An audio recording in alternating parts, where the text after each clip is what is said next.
بریم یه چیزی ببینیم برگردیم. داری با دختر حرف میزنی؟ آره دختر. اون 10,000 تومانی که صبح تا شب داری از زیر پای فیل در میاری رو خرج دختر رو 2000 نکن. میدونی چرا؟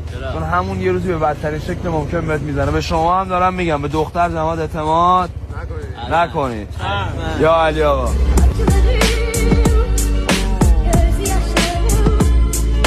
آقای محترمی که شما میگی به دختر اعتماد نکن، نمیدونم خیلی حرفایی که میزنی. دخترهای سرزمین من از طلا طلاترن، از الماس الماس‌ترن، هیچ وقت نارو نمیزنن. خواهش میکنم دخترای سرزمین من ایران اینجا کامنت بذارن روی این آقا رو کم کنن.